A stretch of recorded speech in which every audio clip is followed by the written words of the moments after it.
अस्सलाम वालेकुम दोस्तों, कैसे हैं आप सभी? उम्मीद करती हूँ अच्छे होंगे, मैं भी अच्छी हूँ। तो सभी के कमेंट्स आ रहे हैं कि शिफ़ा के हाथ में क्या हुआ है, तो मैं इसके लिए ये वीडियो बना रही हूँ।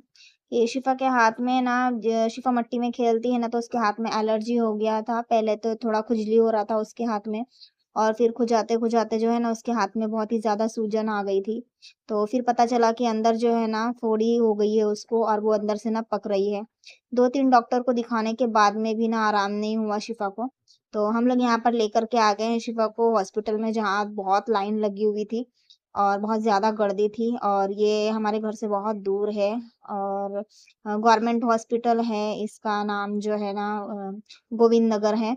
तो बहुत ही अच्छा हॉस्पिटल है यहाँ पर और यहाँ के डॉक्टर्स भी बहुत अच्छे हैं, बहुत ही अच्छे से शिफ़ा का ट्रीटमेंट किया था।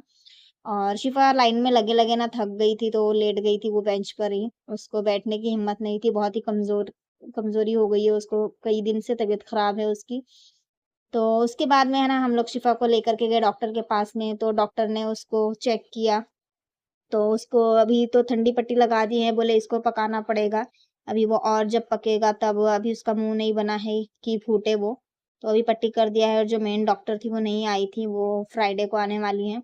तो इसके लिए हम लोग बस पट्टी करवा कर के शिफ़ा को लेकर के आ गए थे। पहले तो शिफ़ा बहुत डर रही थी, क्योंकि जब हम लोगों ने सोनोग्राफ निकाला था ना उसके हाथ का, तो वो जो दवाई लगा कर के चेक किया जाता है ना, उससे ना उसको बहुत ज़्यादा पेन हुआ था। तो उसी से वो डर रही थी कि फिर से मुझे पेन होगा, फिर से उसी तरीके से चेक करेंगे। और लेकिन जब उसको आराम से पट्टी की तो फिर उसको बहुत ही अच्छा लगा और उसने डॉक्टर की बहुत तारीफ़ की, बोली डॉक्टर बहुत अच्छे हैं। फिर हम लोग उसको बाहर लेकर के आ गए और यहाँ पर हमने शिफ़ा को नाश्ता कराया, क्योंकि उसे दवाई देनी थी, उसे बहुत तेज़ बुखार भी था। तो डॉक्टर ने कहा इसे कुछ खिलाकर और इसे दवाई दे दो। तो बाहर ही मिसल पाव था, तो हम लोगों ने उसको थोड़ा-सा मिसल पाव खिलाया और फिर घर पर लेकर के आ गए हम। और शिफ़ा देखिए बैठी है, गुस्सा कर रही है, मैंने उससे कहा दवाई खिला दूँ, तो दवाई भी नहीं खा रही थी। और मेरा किचन जो है आप लोग देख सकते हैं, सुबह मैं जल्दी-जल्दी चले गई थी और मेरा किचन ऐसे ही पड़ा हुआ था और जल्दी-जल्दी से मैंने आकर के दोपहर का खाना बनाया फिर। और 2-3 दिन से हम लोगों ने ठीक से खाना भी नहीं खाया है। रही दाल रात की रखी हुई थी, वही मैंने गरम कर दी थी और दोपहर की कल खिचड़ी बची हुई थी, वो मैंने गरम कर ली थी। 2 दिन से खाना नहीं खाया जा रहा है, बच्ची इतनी बीमार है, बच्ची की तबीयत ख़राब है, वो भी खाना नहीं खा रही है, तो हम लोगों का भी खाना खाने का बिल्कुल भी दिल नहीं कर रहा था। तो ऐसे ही खाना रखा हुआ था, किचन-विचन सब ऐसे ही छोड़ के और मैं सुबह जल्दी चली गई थी हॉस्पिटल शिफ़ा को लेकर के। मैंने सोचा आकर के अपना काम ख़त्म कर लूँगी। और शिफ़ा देखिए अपनी दवाइयाँ लेकर के बैठ गई हैं, जैसे डॉक्टर उसको मतलब बोल रहे थे ना, उसको समझा रहे थे कि शिफ़ा आपको पहले ये दवाई लेनी है, फिर ये दवाई लेनी है, तो उसी तरीके की वो प्रैक्टिस कर रही है। और कई दिन से बेचारी परेशान है ना, कई दिन से उसके हाथ में ऐसा इन्फेक्शन हुआ है ये और आराम भी नहीं हो रहा है, डॉक्टर को भी नहीं समझ में आ रहा है कि क्या करना चाहिए इसको, क्योंकि मुँह नहीं बन रहा है, तो उसको फोड़ भी नहीं सकते हैं। अब डॉक्टर फ्राइडे को आने वाली हैं, देखिए क्या होता है, मैं आप लोगों के साथ शेयर करूँगी। और दाल मेरी बन गई थी, देखिए मैंने मसाले वाली दाल बना दी थी, जो रात की दाल बची हुई थी ना मेरी, किसी ने खाई नहीं थी, तो मैंने मसाला भूना, प्याज़, टमाटर और हल्दी, मिर्ची का, थोड़ा गरम मसाले का और उसी में मैंने अपनी दाल जो है रात की वो डाल दी थी और फिर मैंने बना ली थी अंडा भुर्जी और हल्का-फुल्का सा ही खाना बनाया था, क्योंकि डॉक्टर ने शिफ़ा को हल्का खाना खाने के लिए बोला है, वैसे तो वो वैसे भी दाल ही खाती है। और हम लोगों ने अपने लिए अंडा भुर्जी बना लिया था दाल से खाने के लिए। कुछ भी अच्छा नहीं लग रहा है, शिफ़ा की तबीयत ख़राब है तो खाना भी नहीं खाया जा रहा है, मेरा पूरा किचन इतना गंदा है। कुछ लोग कमेंट्स करते हैं, आपका घर गंदा है, आपका किचन गंदा है, साफ़ किचन में वीडियोज़ निकालो। तो लेकिन अभी 2-3 दिन से जो है ना मैं हॉस्पिटल के बहुत ज़्यादा चक्कर लगा रही हूँ, कई दिन से परेशान हूँ बच्ची को लेकर के, बच्ची को देखूँ, घर को देखूँ। दोनों टाइम जो है मुझे हॉस्पिटल आना-जाना पड़ रहा है उसको लेकर के। हाँ, बहुत ज़्यादा परेशान हूँ। आप सभी लोग दुआ करें शिफ़ा के लिए, अल्लाह पाक उसको ठीक कर दे, सेहत और तंदुरुस्ती दे उसको। बहुत ज़्यादा इन्फेक्शन हुआ है उसके हाथ में। बहुत परेशान है, बच्चे हैं तो बच्चों को अल्लाह हिम्मत देता है। और देखिए रात की जो रोटी है वो भी मेरी ख़राब हो गई थी, गर्मी इतनी ज़्यादा हो रही है हमारे यहाँ ना, तो रोटियों को भी देखिए सुई लग गई थी, किसी ने खाई नहीं, ऐसे ही रखी हुई थी।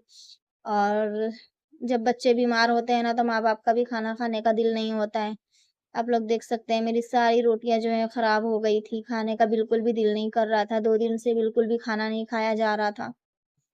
बस यही दुआ कर रही हूँ कि अल्लाह मेरी बच्ची को अच्छा कर दे और जैसे ही मेरा खाना कंप्लीट हुआ, खाना बन गया तो मैंने अपना किचन साफ किया, सबसे पहले बर्तन वगैरह सब धोए।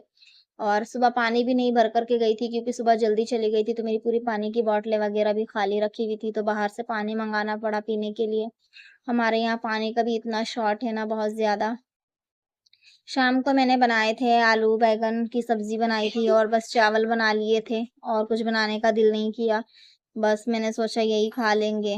और शिफ़ा इतनी ज़्यादा परेशान कर रही थी, गोद से नहीं उतर रही थी, बस गोद में ही बैठा के रखती थी और बस उसका हाथ खुजाते रहो, इतनी खुजली हो रही थी उसके हाथ में कि बस उसके हाथ में खुजाते रहो, कोई काम मत करो। ज़रा-सा हाथ छोड़कर उठ रही थी तो बहुत ज़्यादा रो रही थी वो। तो इसके लिए मैंने सोचा चलो खाली सालन और चावल बना लेते हैं, घर में बैंगन ला कर के रखे हुए थे मैंने तो वही बना लिए थे। और फैज़ान को स्कूल से कोर्स मिल गया था बुक्स वग़ैरह का, तो कल से उसका स्कूल चालू हो रहा है, तो इसके लिए उसकी बुक्स पर भी नाम वग़ैरह ऐड करने थे। उसका आईडी कार्ड जो है अभी फ़िलहाल तो नॉर्मली सा मिला है। आईडी कार्ड बाद में जब आएगा स्कूल में तो वो लोग देंगे, फिर उसके बाद में उसका आईडी कार्ड बनेगा, तो फ़िलहाल के लिए उन लोगों ने दे दिया था, तो इसको भी तैयार करना है फ़ोटो वग़ैरह लगा कर के। सारी बुक्स पर हम लोगों ने नाम लिखे। फैज़ान की सारी बुक्स पर नाम लिखे और फिर यूट्यूब की तरफ से मुझे मैसेज आया कि मेरे चैनल को जो है 1 ईयर कंप्लीट हो चुका है।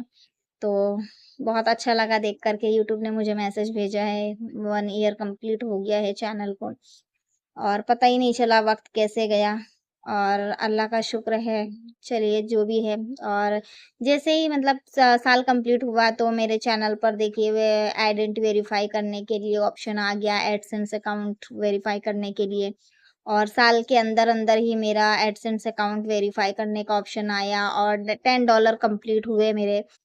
तो फिर मैंने जो है ना रात को बैठ कर के ना मैंने अपना जो है वेरिफ़िकेशन किया, एडसेंस का वेरीफ़ाई किया और अपना आईडी वग़ैरह लगाया इसके अंदर। मैं वो वीडियो आप लोगों के साथ शेयर करूँगी मैंने किस तरीके से आईडी वेरिफ़िकेशन किया था। तो आईडी वेरिफ़िकेशन मेरा जो है ना वो कंप्लीट हो गया था, तो वो प्रोसेस पर था। तो फिर पता नहीं कंप्लीट होगा, नहीं होगा, क्या होगा, रिज़ल्ट क्या आएगा, उसी टेंशन में थी मैं। एक तो शिफ़ा की तबीयत सही नहीं है, ऊपर से इसी बात का टेंशन था कि पता नहीं सक्सेस होगा या नहीं होगा। तो वेरीफ़ाई तो मैंने कर दिया था। आईडी वेरिफ़िकेशन हो गया था मेरा और जब मैं सुबह सो कर के उठी ना तो फिर मुझे मैसेज आया कि आपका आईडी वेरिफ़िकेशन जो है ना वो सक्सेसफुली हो चुका है। अब बस मेरा जो है एड्रेस वेरिफ़िकेशन रह गया है और जब एडसेंस पिन मेरे घर पर आ जाएगा तो इंशाल्लाह मैं एड्रेस भी वेरिफ़िकेशन कर दूँगी। तो जिससे कि मेरी यूट्यूब की इनकम जो है वो स्टार्ट हो जाएगी। तो मैंने कैसे $10 कंप्लीट होने के बाद आइडेंटिटी वेरिफ़िकेशन किया है उसकी वीडियो मैं आप लोगों के साथ नेक्स्ट वीडियो में शेयर करूँगी। तब तक के लिए आप लोग दुआओं में याद रखें, अपना बहुत ज़्यादा ख़्याल रखें और वीडियो को आगे शेयर करें और मैं मिलती हूँ आप लोगों से नेक्स्ट वीडियो में। अल्लाह हाफ़िज़।